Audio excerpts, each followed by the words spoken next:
Hello friends, मी प्राजक्ता. तर आमच्या हॉस्टेलमध्ये आहे फेअरवेल. तर फेअरवेलची आमची तयारी सुरू झाली. इकडून तिकडून सामानांची आम्ही पोरींनी 8 दिवसापासून मात्र जमवाजमव केली. रात्र जागून आम्ही आमची तयारी पूर्ण केली. सिनियर्सला सरप्राईज देण्यासाठी सगळं लपून करायला आम्हाला मात्र खूप मजा आली.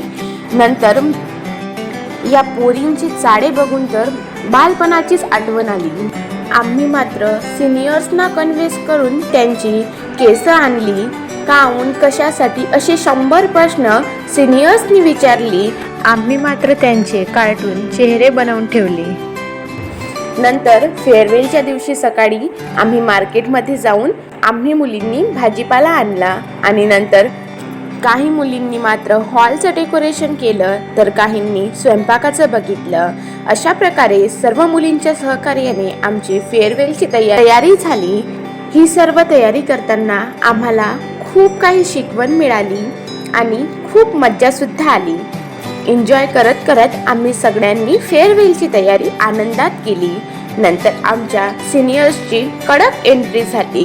केक कट करून आमच्या फेअरवेलची सुरुवात झाली. सिनियर्सची एकदम कॉमेडी, डान्स, ॲक्टिंग वगैरे झाली.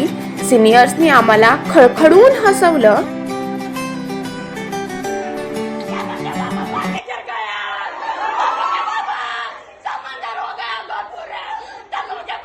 नंतर आम्ही त्यांना त्यांचे गेम घेतले आणि गिफ्ट देऊन त्यांना खुश केलं. शेवटी मात्र सगळे इमोशनल झाले. सगळेजण रडू लागले. पण शेवटी फोटोज आणि व्हिडिओशिवाय कार्यक्रम संपणार कसा म्हणत रडून झाल्यावर सर्वांनी फोटोज व्हिडिओज काढले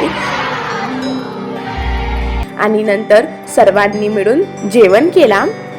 आणि नंतर माझी रूममेट शालिनी ताई हिने मला बाप्पाची मूर्ती गिफ्ट केली. थँक्यू ताई.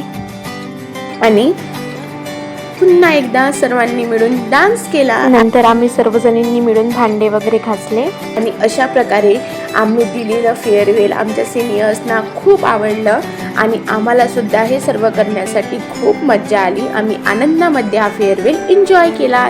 थँक्यू. Bye bye.